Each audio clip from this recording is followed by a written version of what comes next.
Hey, good morning. This is Ray over here at Namrack Farms. Hope you are having a fantastic start to your Saturday.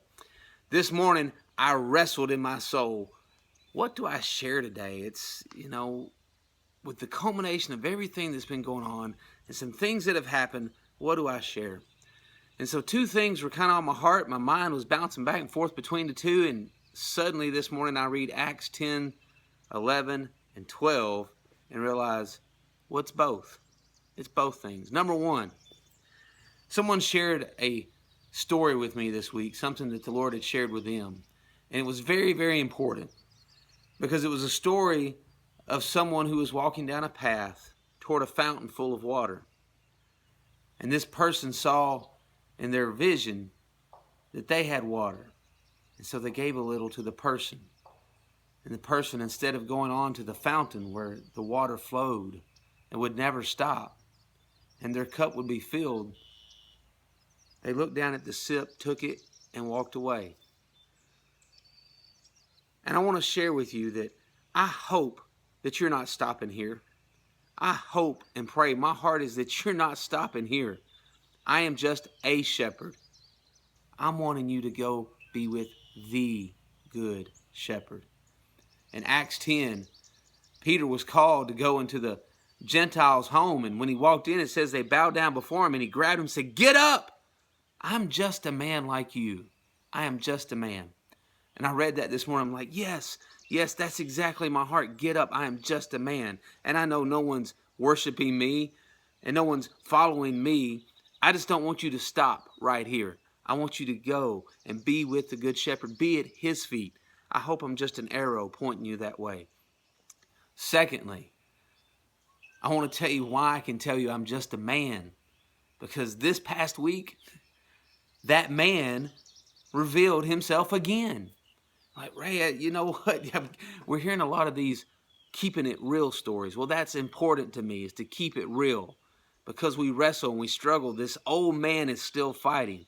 I told you last week, and I really shouldn't be surprised that this was a struggle. Because I told you last week, this beautiful story of what God did in my life in 2014.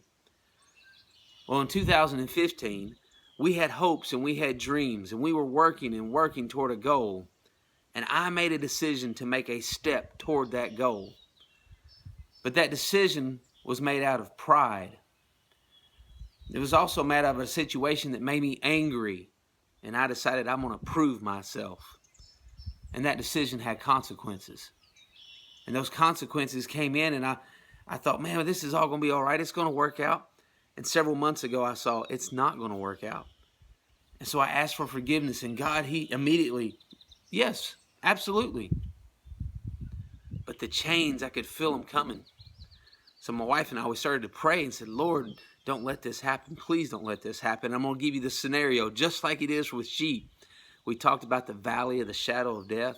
I saw the valley in front of me. And I saw the shepherd walk right into the valley. And then I realized I've been in that valley before. And I was like, I don't want to go in that valley. But I followed him.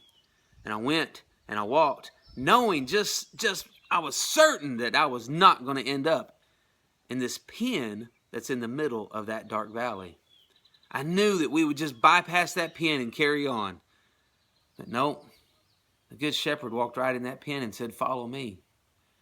And I bucked and I fought and I stopped, and I don't want to go in there. But I went in.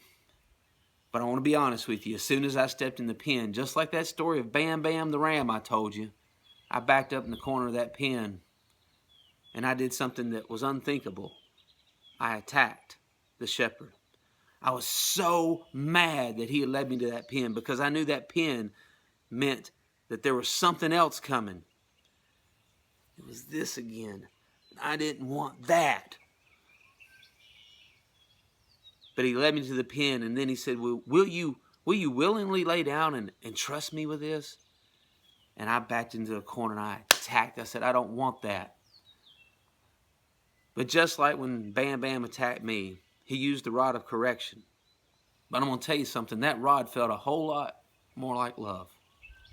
When I attacked him, he grabbed me and he embraced me and he held me and he let me cry in his arms. because I felt like the chains were there and I don't want them. And I said, God, why? Why would you let this happen? He said, go ahead, son, let it out. That's what we're here for. That's why we're in the pen. We need to get this out. And then he said, son, you've been praying for my heart. You asked me to feel what I feel, to long what I long for, to desire what I desire. Well, here you go. What do you mean, Father? He said, I want you to feel these chains one more time so you will know what my children feel. The children who are longing for my heart, who are longing to be with me, and yet they feel like they're wrapped in chains. Their circumstances are hard. Their valleys are dark, and they're focused on that. I want you to feel that one more time. So, but not only that, Ray, I want you to feel how I feel. Because my sheep are focused on the darkness part of the valley. They're focused on what's around them. They're focused on the enemy. They're focused on the circumstances. And the enemy has whispered in their ear, he's not powerful like you think he is. He can't act like you saw him act in Acts. The miracles are gone. It's over. It's done. He's sitting on a throne, and he's just waiting for the end of this world to have any time with you. He said, my people have started to listen to the lie. And he said, because they're listening to the lie, they're putting chains on me. He said, and I long to be with them, and their heart is bursting to be with me. And he said, Ray, I'm just going to let you know. I'm going to break those chains. I'm not staying here. I'm not staying in a box that you put me in. I'm not staying in the shackles you think you can put on my wrist. I'm not staying in a building that you think I dwell in. I've already done all that in the past, and my son paid the price, and I'm free. And I'm fixing to show you how amazing it is when my people and me get to dwell together in unity. Just wait and watch and see. And he said, son, as for these chains that you think are around you, son, I married you. Do you remember that video I shared with you? That young man shared, look at the holes, the rings in my hand. We're married.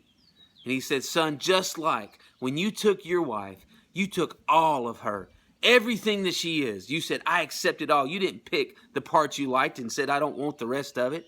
You said, no, I embrace her. And she did the same for you. She said, I take all of you, all the good, the bad, and the ugly. I take it all.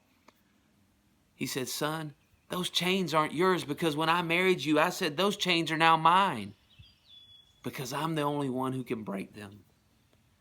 And I'm going to tell you, when he said that to me, this was on Wednesday, the middle of this week, the circumstances didn't change. I didn't have an immediate, oh, everything is great and fine and happy in life again. But I felt free.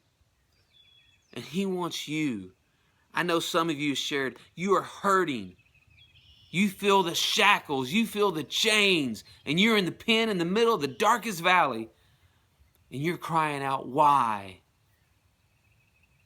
And he's saying, so I can hold you and embrace you. Take these chains off. Just lean into me. Let me hold you. And I appreciate you allowing me to, quote, preach a little longer than 2 or 3 minutes because I love just to share my heart. Guys, I want to keep it real. I am a man just like you. I wrestle and struggle just like you. But Jesus said, in this world you will have trouble, but do not be afraid. I have already overcome the world. He wants you to come and rest in his arms, to enjoy him. And if you will do that, I promise you, you'll look and you'll see so many following. And you'll say, no, don't follow me. Follow him. Like Paul said, follow me as I follow him. Because I want you to enjoy the beauty of being at his feet. Come, rest at his feet. Lay your shackles down. He says, they're mine. I have the power to break them. Those are mine. Just come enjoy me. Come enjoy me. So I plead with you today. Go enjoy the Good Shepherd. because I know He is enjoying you. You have a great weekend, and I'll see you soon.